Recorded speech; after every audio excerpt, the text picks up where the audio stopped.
जी नाजरीन, खबर शामिल करते हैं अहमदपुर शर्किया से। अहमदपुर शर्किया के अलाकाउट शरीफ में पंजाब फूड अथॉरिटी की जाली दूध तैयार करने वालों के खिलाफ बड़ी कार्रवाई। दौरान कार्रवाई 500 लीटर जाली दूध मौका पर तलब कर दिया गया। मजीद तफसीलात से आगाह कर रहे हैं तहसील रिपोर्टर अहमदपुर शर्किया डॉक्टर मोहम्मद फयाज खान। जी डॉक्टर मोहम्मद फयाज खान, तफसीलात से आगाह कीजिएगा। जी बिल्कुल, उच्च शरीफ में पंजाब फूड अथॉरिटी की डेयरी सेफ्टी टीम ने खुफिया इतला मिलने पर जेली दूध तैयार करने वाले मिल्क कलेक्शन सेंटर पर छापा मारा, जहां बनास्पति घी, खुश्क पाउडर और केमिकल से जेली दूध तैयार किया जा रहा था। दौरान कार्रवाई Rafaqat Ali Naswana DG food authority ने 500 लीटर जेली दूध मौका पर तलब कर दिया। 624 किलो घी और 1325 किलो सकमेट मिल्क पाउडर भी जब्त कर लिया। डीजी फूड अथॉरिटी ने जेली दूध तैयार करने पर उमैर डेयरी यूनिट को सील कर दिया।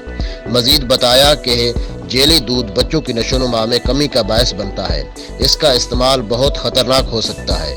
जितने भी लोग धोखा देकर जेली दूध का कारोबार कर रहे हैं, सब के खिलाफ सख्त तरीन कानूनी कार्रवाई अमल में लाई जाएगी।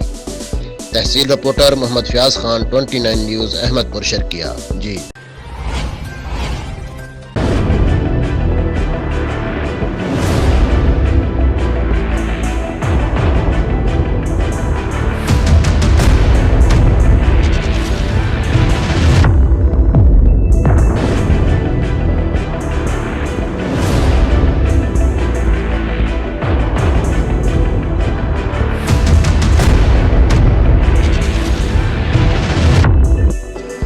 जी दूसरी खबर शामिल करते हैं उमरकोट से। उमरकोट कोरोना की तीसरी लहर में शिद्दत आ गई। हुकूमत सिंध की जानिब से हफ्ता में 2 दिन मुकम्मल लॉकडाउन का ऐलान कर दिया गया। मजीद तफसीलात से आगाह कर रहे हैं डिस्ट्रिक्ट रिपोर्टर उमरकोट वकास खान यूसुफजई। जी वकास खान यूसुफजई, तफसीलात से आगाह कीजिएगा।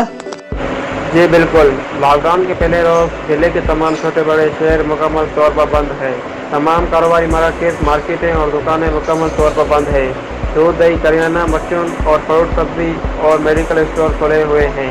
शहरी कोरोना SOPs को बिला ताक रुख कर शहरों का बिला वजह रुख कर रहे हैं। इंतजामिया की जानिब से लाउड स्पीकर पर घरों में रहने और SOPs पर अमल करने की हिदायत जारी की जा रही है।